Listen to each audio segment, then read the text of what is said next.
महोदय आम सहित अच्छा भारतीय जनता पार्टी मुख्य मुखपात्र सजन शर्मा महोदय आम सहित अच्छा राज्य मुखपात्र दिलीप मल्लिक महोदय एवं मीडिया विभाग संयोजक सुजीत दास महोदय मैं बर्तमान अनुरोध करुच्ची समीर महंती महोदय को आपण पाखे प्रसंग रखिए। समस्त पत्रकार बंधु मान को मु स्वागत करुच्ची। बंधुगण वर्तमान राज्य रे निर्वाचन आसन्न प्रथम फेज निर्वाचन आज स्क्रूटिनी चलती। राज्य रे शासन विगत वर्ष मानकरे मुख्यमंत्री वीडियो माध्यम रे शासन करुछंती, किंतु सभारे जे गुमास्ता आउ रिमोट कंट्रोल धरिकी बाबू पांडियान अछंती।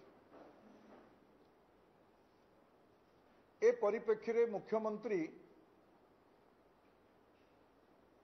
दुईटी आसन रे नॉमिनेशन करुछंती। तार उद्देश्य संपर्क रे ए प्रेस वार्तालाप रहुछि। दुईटी आसन रे विगत दिन मानकर मध्य निर्वाचन लड़ीते से पश्चिम ओडिशा रे एवं करदाता मानकर पैसा को पुणी गोटे आसन छाड़ी से उपनिर्वाचन करते। वर्तमान मध्य ये जो निर्वाचन लड़ुचंती आर गोटे महत्वपूर्ण उद्देश्य रही। से उद्देश्यटी होची से आसन गोटे छाड़े जो जदि छाड़ती कंटाबांजी जो बीजेडी तृतीय स्थान रे थिला सेठी गोटे चाषी पिला गरीब पिलाटाए बीजेपी मात्र 128 भोट रे हारिथिला। बिजु जनता दल नवीन बाबू ताकू हरैया चाहूँ एवं द्वितीय जो आसन रे भी से रखिबे एवं छाड़िबे तांको इच्छाधीन विषय। किंतु गोटे कथा सुनिश्चित होईची जो भली भाव में आमे विगत दिन मानक कही आसुलु शासन किए करुची आ मुष्टिमेय ऑफिसर माने राज्य रे को भली भाव में शासन को हाथ को नहीं से भली भाव में से एथिरु अनुमय करे होउची अनुमान करू पाउछु आमे जे निश्चित रूपे जो स्टार कैंपेनर लिस्ट रे जे 2 नंबर रे अछंती जे सभा समिति विगत दिन मानकरे करिकी ओडिशा सारा बुलीचंती एवं तांकर पोस्टर रे रखिचंती से बाबूंकर फोटो को आमे बार बार कहिचु जे एठी जनप्रतिनिधि मानक ओडिशा रे गणतंत्र विपन्न होईची। लोक माने जो भोट देकी पठेइथिले जनप्रतिनिधि मानक एमएलए हुंतु मंत्री हुंतु सांसद हुंतु किए ट्रैफिक जगिलानी तो किए टेंट रे पकेइलानी किए खाया पीवा जोगाड़ कलानी किए लोकों को आनिकी पहुंचेबार सभारे कलानी किंतु सभारे जणे व्यक्ति तो तांको पे गोटे आसन छाड़िबे एवं से आसनटी छाड़ी तांकर उद्देश्य स्पष्ट होईची लोकों पाखरे से बाबू को आनिबे एवं शासन दायित्व तांको हाथ में अर्पण करिवे। ये जो उद्देश्य रखिचंती आर ये जना पड़ी जाउछि मुख्यमंत्री वर्तमान क्रियाकलाप एठी ओडिया अस्मितार कथा अछि ओडिया जातिर स्वाभिमान कथा अछि ओडिया जातिर अस्मिता को आधार करी भारतीय जनता पार्टी निर्वाचन को जाइछि। मुख्यमंत्री ये जो सुचिंतित योजना एवं जो उद्देश्य अच्छी ताकू केभे सफल करदेवे। विगत दिन मानकरे जो 5T ना व्यापक रूपांतरीकरण नारे जो दुर्नीति भ्रष्टाचार होईची ताकू साधारण ओडिया लोक मध्य मने रखिचंती ताकू भूली नाहंती। जो भली भाबरे मोदी पानी पई समस्तंको घर को पानी पहुंचेबा पई टैप माध्यम रे योजना कले राज्य सरकार तार श्रेय नवा पई वसुधा योजना कले किंतु वर्तमान तार संपूर्ण भावरे पानी पे डहल विकल होतिबा चित्र आम समस्तंक पाखरे आमे देखि पारुछे।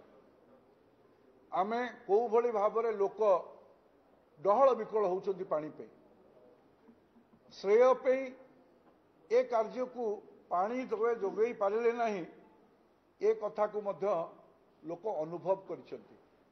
दुर्नीति भ्रष्टाचार न कहिले भल कारण प्रत्येक क्षेत्र में से माँ मान को सशक्तिकरण करने क्षेत्र में आमे देखुचे अपर पक्षरे मोदी 3 कोटी लखपति दीदीर परिकल्पना करी माँ माने केभली लखपति हेबे से विषय पे योजना करुला बेले एटी सभा समिति को आनी करेबा ये सशक्त करेबा दलीय आधार रे ये संपूर्ण रूपे ओडिशा लोक देखिछन। सेथिपाई मुख्यमंत्री जो सुचिंतित योजना एवं उद्देश्य रखिछंती एवं जो षड्यंत्र करिछंती ये विधानसभा को पछ द्वार पटे पांडियान को पुरई राज्य शासन भार दबा पई ये योजना संपूर्ण रूपे ओडिशा लोक प्रत्याख्यान करिवे। ओडिया लोकंकर स्वाभिमान पाई जो स्वाभिमान उपरे बार बार आंच करुछंती ताहा मध्य समस्ते आमे देखुचे। जगन्नाथ संस्कृति को को भलिया भाबरे अपमानित करिछंती जो बड़ ठाकुरंकर आश्रा रे आमे समस्ते बंचीचे तांकु जो परिक्रमा नारे जो 4500 कोटी टंकार दुर्नीति ताकू मध्य देखिछंती। मुष्टिमेय अधिकारी माने शासन दायित्व नैछंती जनप्रतिनिधि माने अपमानित होइछंती।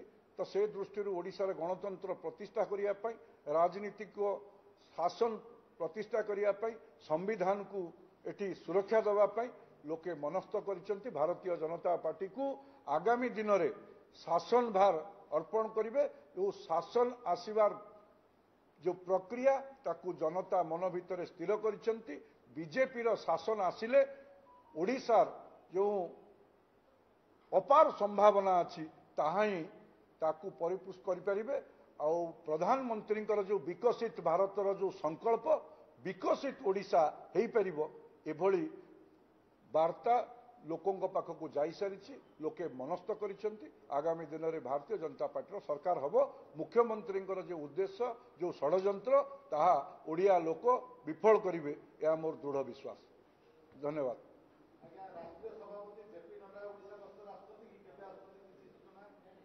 आसंता 28 तारिख दिन राष्ट्रीय अध्यक्ष जेपी नड्डांकर ओडिशा गस्त होउची। ब्रह्मपुर रे 28 तारिख दिन एक साधारण सभा अच्छी एवं ता परे परे नवरंगपुर रे मध्य कार्यकर्ता मानक सहित से भेटिबे। से गोटे दिनिकिया गस्त जेपी नड्डांकर प्रथम फेज निर्वाचन पे अछि। ब्रह्मपुर आसवे ब्रह्मपुर रे साधारण सभा एवं नवरंगपुर रे कार्यकर्ता को सहित भेटघाट करी से विदाय ने। धन्यवाद।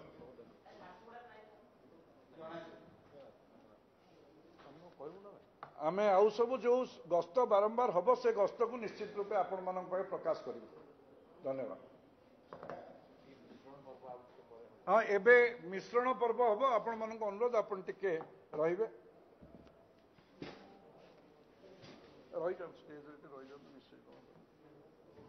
अरे स्मृति आस सरोज भाई हाँ रफ भाई आसतु।